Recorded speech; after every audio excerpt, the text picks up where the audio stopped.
नमस्कार. क्रिएटिव्ह प्रिया चॅनलमध्ये तुमचं खूप खूप स्वागत आहे. आज आपण जे गाव एक्सप्लोअर करणार आहोत त्या गावाचं नाव आहे आरोंदा. तर तुम्ही बघू शकता हे आपण आता जिथे उभे आहोत ते आरोंदा गावाची सरहद बोलू शकता, जिथून सुरुवात होते.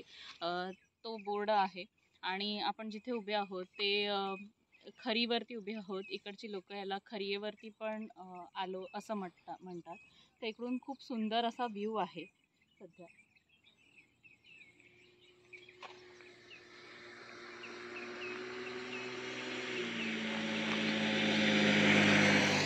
जर तुम्ही सावंतवाडी रेल्वे स्टेशनवरती उतरला तर हे जे गाव आहे ते सावंतवाडी रेल्वे स्टेशनवरून अराऊंड 20 ते 25 किलोमीटरच्या अंतरावरती आहे. तर मला या गावची खासियत तुम्हाला सांगावीशी वाटते. हे गाव जे आहे ते गोवा आणि महाराष्ट्राच्या बॉर्डरवरती वसलेलं असं गाव आहे. तर तुम्ही जर बघाल हे गाव जिथे संपेल तो शेवट आहे महाराष्ट्राचा आणि तिथून गोवा जे आहे ते 0 किलोमीटरवरती सुरुवात होते. तर हे गाव आज आपण एक्सप्लोअर करू.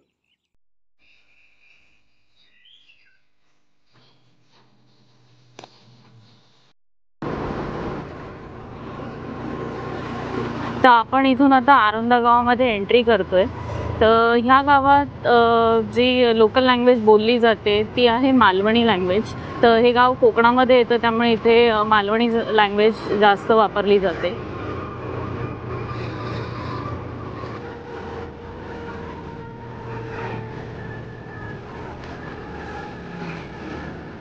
आता सध्या हे गाव बॉर्डरवरती असल्यामुळे इथे बरेचसे स्टेज तुम्ही जर इथे येत असाल कोकणामध्ये राहायला किंवा गोव्यामध्ये राहायला तर तुम्हाला इथे होमस्टेज जे आहे ते फार स्वस्त मिळतील. तर जर गोव्याला फिरण्याच्या उद्देशाने येत असाल तर तुम्ही इथे सुद्धा राहू शकता, कारण की हे अगदी गोव्यापासून 1 ते 2 किलोमीटरवरचं असं गाव आहे.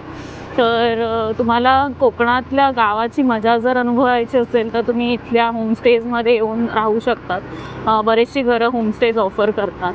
आता आपण बघतोय आपण एंट्री मारले गावामध्ये आणि हे जे समोर इथे दिसतंय हे आहे हुतात्मा स्मारक. बघू शकता इथे आरोंदा हायस्कूलचं बोर्ड लागलाय. आरोंदा हायस्कूलला इथून पण जायला रोड आहे आणि पुढून पण जायला रोड आहे. तर हे आपण बघतोय हे इथे हुतात्मा स्मारक आहे. इथून एंट्री थोडी बंद दिसते, पण लहान मुलं सगळी खेळत आहेत इथे आता सध्या. मे आणि जून महिन्याच्या सुट्ट्या आहेत तर ते फुल एन्जॉय करत आहेत.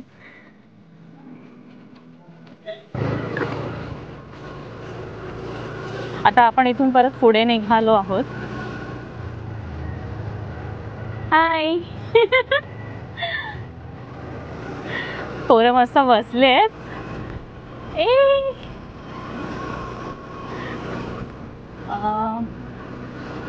आता आपण जे येतोय, जे मी आता जस्ट म्हटलं की आरोंदा हायस्कूल जे आहे तिथून सुद्धा एंट्री दिसत होती आणि इथून सुद्धा एक एंट्री आहे. आपण तिथून बघूया.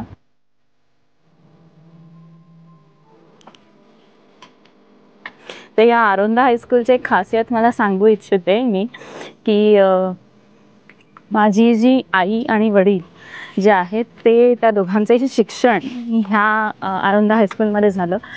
ती मला सांगायची की हे जे हायस्कूल आहे त्याच्यात आधी फक्त 10वीपर्यंतचंच शिक्षण होतं, पण आता जे आहे ते सायन्सचा जो स्ट्रीम आहे त्या सायन्स स्ट्रीमसाठी 11वी आणि 12वीसाठी सुद्धा कॉलेज बांधलं गेलं आहे आता.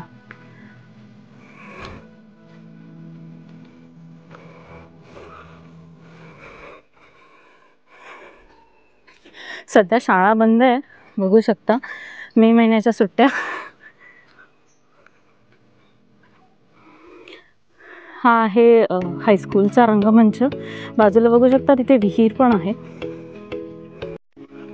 त्यानंतर हे एकदम असं प्रॉपर आयडियल हायस्कूल म्हणतात ना, जे गावात असलं पाहिजे तशा पद्धतीत दिसतंय आणि खूप सुंदर आहे.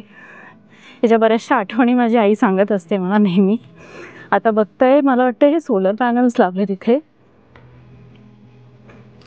हे इथे ध्वजवंदनासाठी पोल दिसतोय आपल्याला. शाळा अगदी स्वच्छ आहे, कुठेही कचरा दिसत नाही. खूप सुंदर आहे शाळा मेंटेन केलेली. जर कोणी आता इथे असतं तर आपण नक्की त्यांच्याशी बोलून त्यांना विचारलं असतं शाळेबद्दल अजून काही माहिती. माझे वडील आणि आई मला काही सांगायच्या ह्या शाळेबद्दलच्या बऱ्याचशा गोष्टी, की त्यांच्या वेळेस ते माझे वडील कसे शाळेतून पळून जायचे पाठीमागच्या खिडकींमधून. तर ते इथे आल्यानंतर मला खरंच आठवतं आहे. अगदी सुंदर अशी शाळा आहे. आपण आता शाळेतून बाहेर निघून पुढचा आपला आरोंदा एक्सप्लोअर करूया. मला वाटतं अशा अगदी सुंदर अशा निसर्गरम्य शाळेमध्ये मला जर शिक्षण घ्यायचा एखादा चान्स भेटला असता तर मला नाही वाटत मी कधी शाळेला दांडी मारली असती. मित्रांबरोबर मित्रमैत्रिणींबरोबर तिथेच राहिली असती. हे बघताय आपण आता जिथून जातोय हे आहे आरोंदाचं पोस्ट ऑफिस इथे म्हणतात. पहिले इथे जे स्टार्टिंगला ते जे होतं ते पोलीस चेक पोस्ट होती आणि हे जे दिसतंय हे आहे आरोंदाचं पोस्ट ऑफिस. तर ती पोलीस चेकपोस्ट आता सध्या बंद आहे. पहिले काही वर्षांपूर्वी ती चेकपोस्ट चालू होती कारण की हे जे आहे हे बॉर्डरवरचं गाव असल्यामुळे इथून एक्सपोर्ट्स खूप व्हायचा आधी गोवा महाराष्ट्र बॉर्डरवरती आणि म्हणून तिथे ते पोलीस चेकपोस्ट होती. त्याच्यानंतर हे श्रीदेव वेतोबा मंदिर आहे इथलं. अगदी गावाच्या एंट्रीलाच मंदिर आहे. असेच बरेचसे मंदिर आपल्याला गावाच्या आतमध्ये पण मिळतील. हे एका डॉक्टरचं घर आहे. इथे दवाखाना आहे त्यांचा.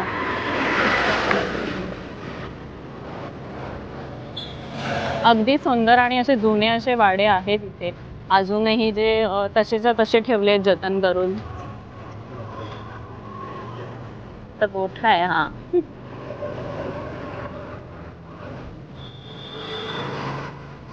आता आपण जिथून एंट्री करतोय ह्याला तुम्ही आरोंदा मार्केट बोलू शकता. हे जो आहे आठवडा बाजार इथे भरला जातो. ही गिरण आहे इथे मसाल्याची. हा जो आहे हा आठवडा बाजाराला भरला जातो आणि इकडचा जो आठवडा बाजार आहे तो सॅटर्डेला भरतो, शनिवारी असतो. तर शनिवारी मोठ्या प्रमाणात 2 वाजेपर्यंत अराउंड इथे बाहेरून जे सामान विक्रेते आहेत ते येतात. हा थोडासा रोड इथून कंजेस्टेड आहे. आपण इथून सातेरी भद्रकालीच्या मंदिरात जाऊ. तर हा जो रोड आहे इथून आपण आता राईट टर्न घेतला मार्केटच्या इथून. हा रोड सातेरी भद्रकाली जे इथलं ग्रामदैवत आहे त्या ग्रामदैवताच्या मंदिराकडे जातो. तर इथे सुद्धा तुम्हाला ना 2 शाळा दिसतील समोरासमोर. तर त्याच्यासमोर त्या पहिल्या शाळेच्या समोर ही अजून एक शाळा आहे इथे. तर ही जी शाळा आहे ही कन्या शाळा म्हणून म्हणायचे. कदाचित कन्या शाळा अजूनही त्याचं नाव असेल. तर पहिली ते चौथी हां ही कन्या शाळाच आहे. 1ली ते 4थीचे जे वर्ग असायचे फक्त महिलांचे मुलींचे वर्ग ते इथे भरले जायचे. ते अजूनही इथे आहेतच. आणि त्याच्यानंतर जी आपण आता आरोंदा हायस्कूलची जी शाळा बघितली ती 5वीपासून पुढचं शिक्षण जे 5वी ते 10वी आहे ते शिक्षण तिथे घेतलं जातं. सातेरी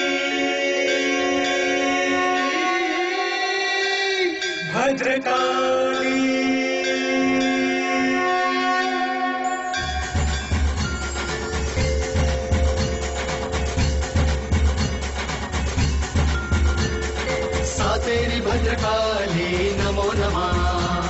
सातेरी भद्रकाली नमो नमः. सातेरी भद्रकाली नमो नमः. ह्या गावचं जे ग्रामदैवत आहे ते आहे श्रीदेवी सातेरी भद्रकाली. तर आज आपण आलो आहोत इथे सातेरी भद्रकालीच्या मंदिरामध्ये. तर सातेरी भद्रकालीचं जे मंदिर आहे त्याच्यात श्रीदेवी सातेरी तिचं एक वेगळं असं मंदिर आहे आणि देवी भद्रकाली तिचं असं वेगळं असं मंदिर आहे. तर इकडे ज्यावेळेस ओटी भरायला येतात त्यावेळेस 2 ओट्या घेऊन येतात आणि त्या दोन्ही ओट्या वेगवेगळ्या अशा देवींना अर्पण केल्या जातात. तर ह्या देवाचं जे उत्सव म्हटला जातो इथे तर देवीचा जो उत्सव आहे हा किंवा देवीचा जो वाढदिवस आहे तो एव्हरी इयर दरवर्षी 10 मेला केला जातो आणि त्याचबरोबर इथे खूप मोठ्या प्रमाणात अशी जत्रासुद्धा भरते. तर ह्या जत्रेमध्ये सर्वात जास्त जे आकर्षण आहे इकडच्या लोकांना किंवा कोकणातल्या लोकांना ते आहे इकडे फायर क्रॅकर्स किंवा आतिषबाजी खूप होते. मोठ्या प्रमाणात फटाके फोडले जातात, रात्रभर इथे फटाके फोडले जातात. तर ती जे आहे ते इथलं आकर्षण म्हणू शकता. तर इथली जी जत्रा असते ती खूप मोठ्या प्रमाणात भरते आणि बरेचसे शहरातून आपल्या चाकरमानी इथे येतात जत्रोत्सवासाठी. तर आपण आता जिथे जातो आहोत ते पहिले जे मंदिर आहे ते देवी सातेरीचं मंदिर आहे.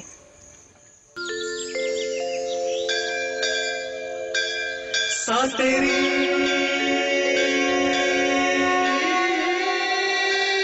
भद्रकाली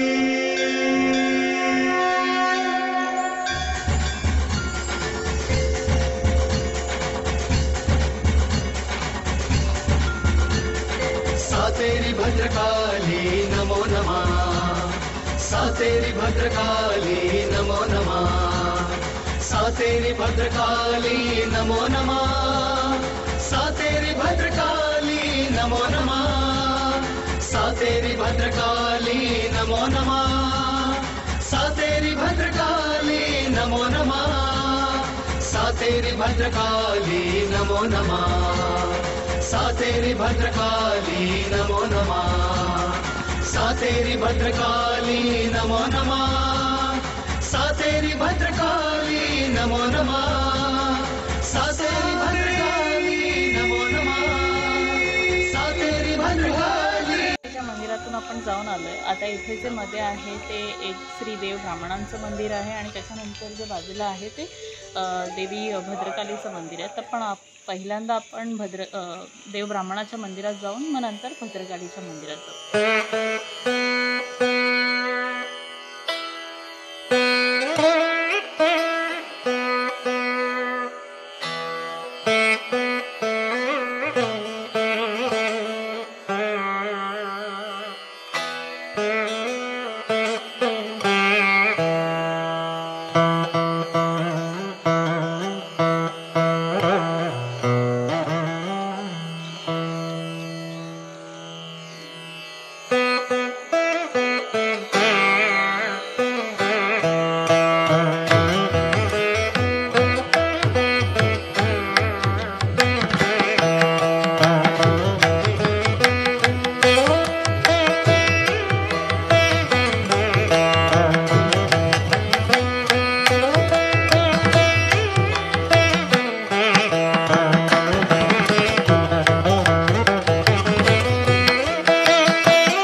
सातेरी भद्रकालीचं दर्शन आता झालेलं आहे.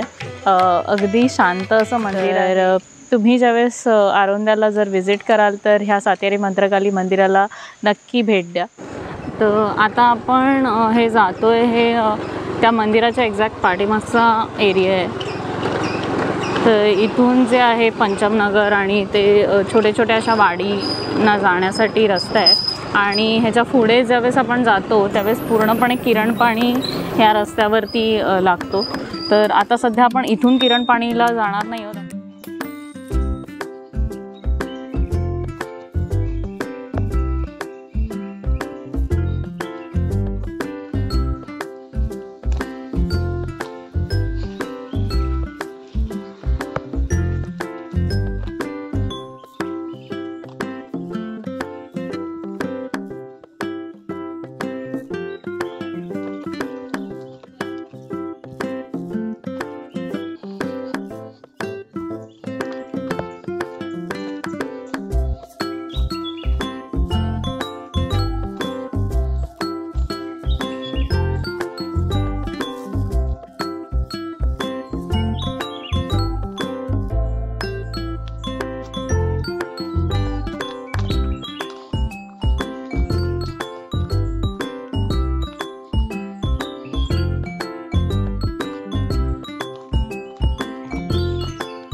इकडे संपूर्ण अशी कमळं फुललेली असतात आणि त्यामुळे याला असं सुंदरसं असं नाव आहे देवतळी. तर आता सध्या पावसामुळे इथे जी कमळं होती ती आता नाही आहेत दिसत आहेत. पण ज्यावेळेस एकदम कमळं फुलून येतात त्यावेळेस इथे बसायला खूप मस्त वाटतं. अगदी असं शांत असं वातावरण तयार करतं आणि आजूबाजूला सुद्धा पक्ष्यांची जी किलबिलाट आहे त्याच्यामुळे इथे संध्याकाळच्या वेळेस येऊन बसायला अगदी शांत असतं.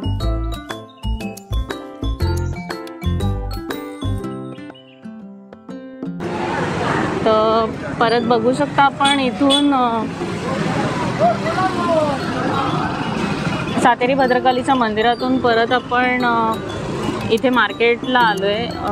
मार्केट आता संध्याकाळचा टाईम आहे त्यामुळे सगळ्यांनी स्वतःचे दुकानं उघडलेली आहेत आणि बऱ्या प्रमाणे गर्दी आहे इथे मार्केटमध्ये.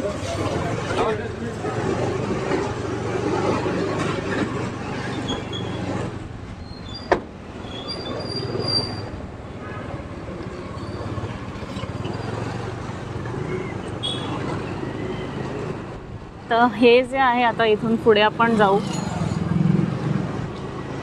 तर हे आहे इथलं मच्छी मार्केट. आहेत आज बसलेले आहेत. आता आपण इथून मच्छी मार्केटपासून पुढे आलो आहे आणि हे जे मंदिर तुम्हाला दिसतं आहे हे श्रीदेव महादेव मंदिर आहे. जसं मी सांगितलेलं ह्या गावामध्ये बरेचसे असे सुंदर सुंदर मंदिर आहेत. अगदी आजूबाजूला मस्त अशी झाडं आणि मध्ये हे मंदिर खूप मस्त दिसतंय. श्रीदेव राष्ट्रोळी मंदिर. तर ह्या मंदिराच्या इथे पण उत्सव होत असतात.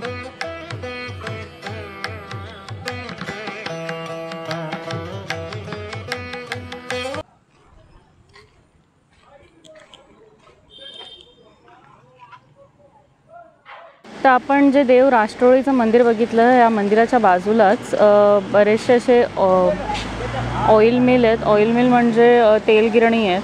इथे एक आहे आणि याच्याबरोबर समोर एक जुनी तेल गिरणी आहे. इथे तुम्हाला खोबरेल तेल जे आहे ते काढून मिळतं किंवा विकतात सुद्धा ते. तर तुम्ही जर सुकं खोबरं आणलं तर ते सुद्धा ते काढून देतात. ह्याच्या बाजूला बघाल हे खळं आहे इथलं. हा जो एरिया आहे इकडचा राष्ट्रोळीच्या इथला आणि ह्याला जोशीवाडा म्हणतात. तर जे इकडचे बरेचसे असे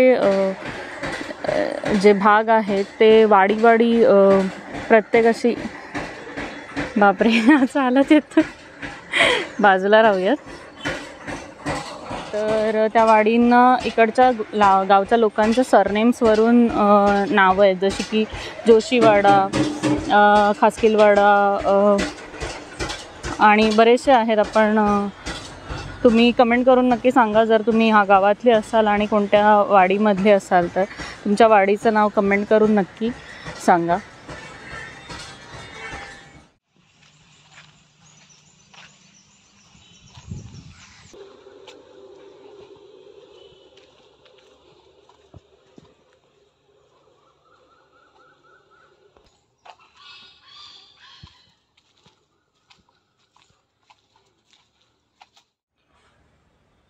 खूप मस्त आणि जुनं असं वडाचं झाड आहे इथे. ज्या पारंब्या आहेत ते बघू शकता बऱ्याचशा पसरलेल्या आहेत. जायला यायला वाट व्हावी म्हणून त्या बाजूला बांधल्या आहेत. आता असा एकदम मस्त रोड झाला आहे. आधी या पारंब्या अशा खालती पूर्ण झुकलेल्या असायच्या तर त्याच्यावरती आम्ही लहान असताना झोका घ्यायचो. खूप सुंदर असं गाव आहे. एकटाच बसलायस? ओळखलं का? प्रियंका ओळखलंस?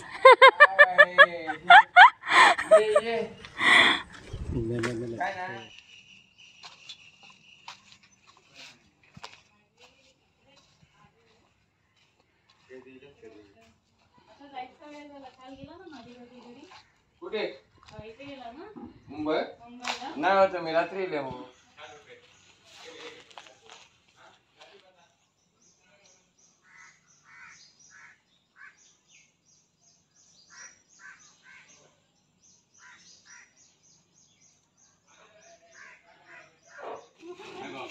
उठलेलं उठलं बघ. आवाज दिला बघलं आवाज ये आमका समजता नाही गेला आमचं. हा बघला आवाज दिला नाही ये बस काय बस खुर्ची काय आवाज ऐकला ना कानाची गरज नाही आपणच उठतात ना पडत होती गेल्या का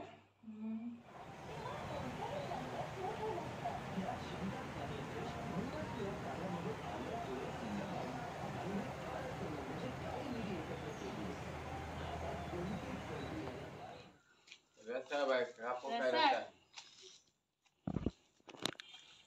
अगदी हातावरती मिळतील असे.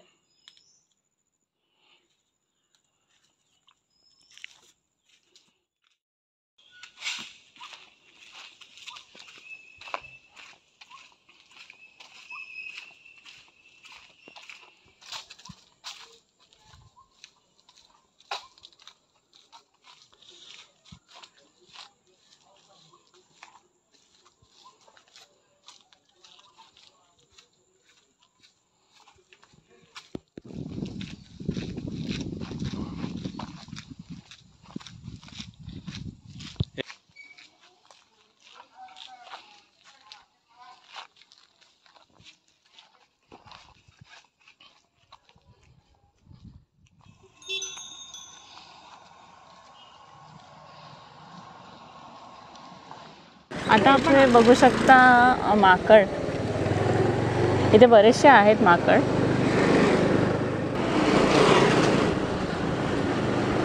आता हा जो आहे जोशीवाडी आहे आणि हे जे समोरचं ते दत्ता मंदिर आहे जोशीवाडीतलं.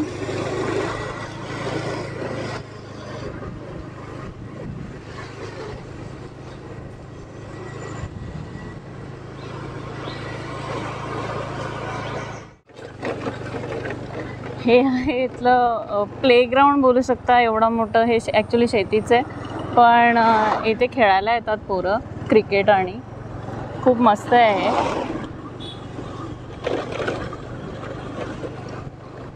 व्ह्यू अगदी इथे मस्त आहे सगळीकडे. उंचच उंच झाडं आहेत. खूप जुनी अशी झाडं आहेत.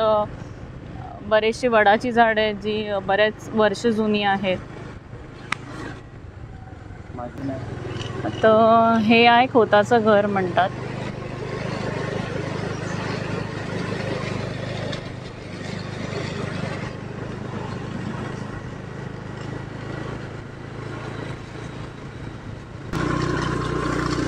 आता आपण इथून सरळ सरळ गेलो तर तळवडे गाव येईल आणि त्याच्यात एक तिथे मठसुद्धा आहे पण ते दुसऱ्या गावामध्ये येतं. तर पुढून जो अजून एक रस्ता जातो तो शिपेतुवाडी साठी जातो. तर ते इथून फारच दूर आहे. तर आता आपण इथून परत पाठी फिरू. हे जे आहे हे श्री गावडेश्वर प्रसन्न हे श्री गावडेश्वर देवाचं मंदिर आहे इथे.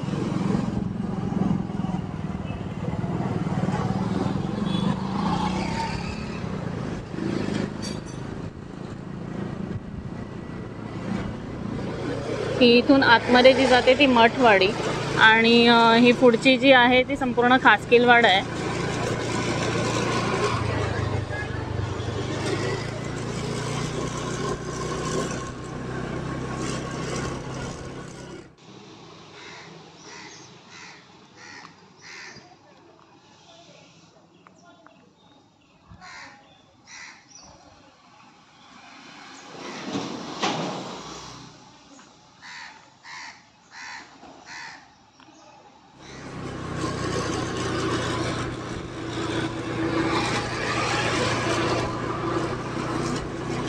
हे बस स्टँड बोलू शकता इथे.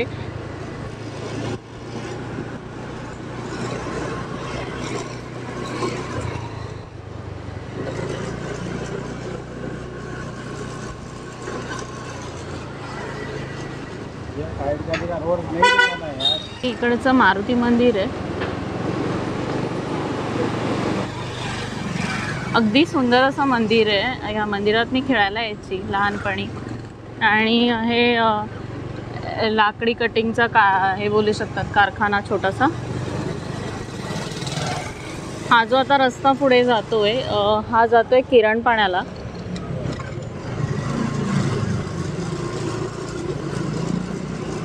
इकडची घरं अगदी सुंदर आहेत आणि देवळं सुद्धा खूप छान आहेत. हे कस्टम गार्डचं ऑफिस होतं. तर हा जो आता रस्ता जातो इथला जो किरण पाणीचा जो ब्रिज आहे वरून, तर ह्याच्या खालचा रस्ता आहे हा. इथे जे गावकरी आहेत ज्यावेळेस गणपती असतो त्यावेळेस गणपती विसर्जनाला इथे खालती येतात. पहिले ब्रिज बनायच्या आधी जेव्हा इथे फक्त फेरीबोट होती चालू त्यावेळेस त्या फेरीबोटसाठी हाच रस्ता होता. इथून यावं लागायचं आणि फेरीबोट इथल्या धक्क्याला लागायची. तर हे जे आहे हे किरण पाणी बंदर आहे. आता सध्या इथे ज्या बोटी पहिले फेरीबोटी लागायच्या त्या आता लागत नाहीत. तर लोक जी आहेत इकडची गावकरी ते मच्छीमारी किंवा असेच टाईमपाससाठी मासेमारी करण्यासाठी इथे येतात. तर इकडचा पाठचा व्ह्यू अगदी सुंदर आहे. आणि जर तुम्ही बघू शकता कॅमेऱ्यामध्ये ते तिकडचं जे येल्लो कलरचं घर दिसतंय ते जे घर आहे ते गोव्यामध्ये पडतं आणि आपण जिथे आत्ता उभे आहोत ते महाराष्ट्राच्या बॉर्डरला येतं.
हे आहे श्रीदेव रवळनाथ मंदिर.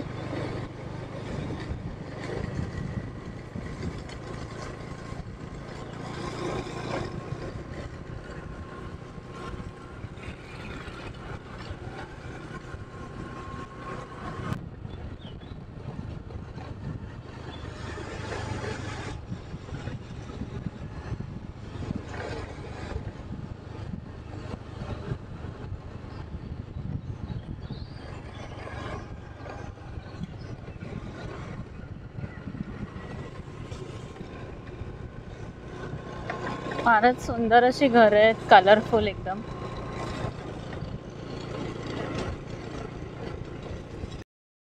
रस्त्याच्या मधोमधच हे बैल आणि बसलेले आहेत. आता हा जो रस्ता आहे हा पुढे आग्रावाडीत जातो, भटपावणीमध्ये जातो. तर हा जो आहे हा चेकपोस्ट आहे आरोंदाचा. आणि आता आपण पुढे जिथे जातो आहे हे किरण पाणी ब्रिज आहे. तर हा जो आपण किरण पाणी ब्रिज ज्यावेळेस क्रॉस करतो आणि पुढे जातो त्याच्यानंतर आपल्याला जे लागतं ते आहे पूर्ण गोवा. तर हा बॉर्डरवरचा गाव आहे महाराष्ट्र आणि गोवा.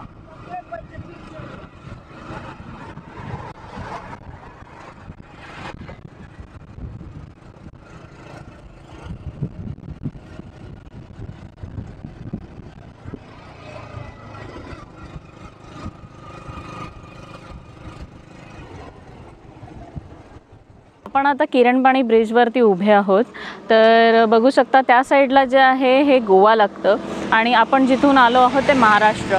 तर इथून जे 2 रस्ते ओपन होतात ते उजव्या बाजूला जर गेलो तर आपण केरीला जातो आणि डाव्या बाजूला जर गेलो तर आरंबोल किंवा इकडची लोकं जी पब्लिक आहेत जे लोकल बोलतात हर्मल बीच म्हणून सुद्धा बोलतात. तर ह्या खाडीला आरोंदा खाडीसुद्धा म्हटलं जातं आणि तेरेखोल खाडीसुद्धा म्हटलं जातं, कारण की तेरेखोलचा जो किल्ला आहे किंवा तेरेखोल जे गाव आहे ते केरीच्या इथून आपल्याला मिळतं. तर त्यामुळे ह्या खाडीला तेरेखोल खाडी असं पण म्हटलं जातं.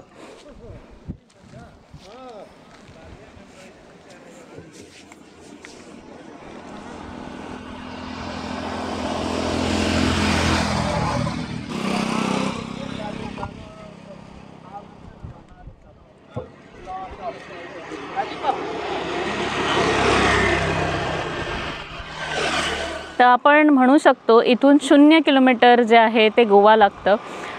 इथे हा जो ब्रिज आहे हा आत्ता काही वर्षांपूर्वी बांधला गेला आहे. त्याच्या आधी ह्या ब्रिजच्या आधी इथे फेरीबोटनेच प्रवास केला जायचा, जे की लोकांना म्हणजे नॉर्मल पब्लिक जे आहे त्यांच्यासाठी कॉस्टिंग नसायची, काहीही नसायचं. फ्री ऑफ कॉस्ट फेरीबोट इथून तिकडच्या धक्क्यापर्यंत लागायची. तिथे एक धक्का आहे जिथून फेरीबोट जायची.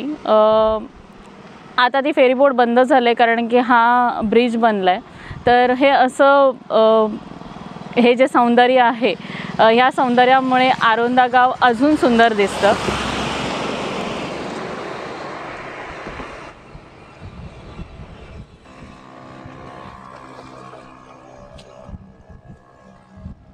असं नॅचरली निसर्ग सौंदर्य जे लाभलेलं आहे असा हा आरोंदा गावचा व्हिडिओ तुम्हाला कसा वाटला हे तुम्ही नक्की कमेंट करून सांगा. आणि जर तुम्ही ह्या गावचे असाल तर तुम्ही कोणत्या वाडीचे आहात हे कमेंटमध्ये नक्की सांगा. आणि क्रिएटिव्ह प्रिया ह्या चॅनलला सबस्क्राईब करायला विसरू नका. धन्यवाद.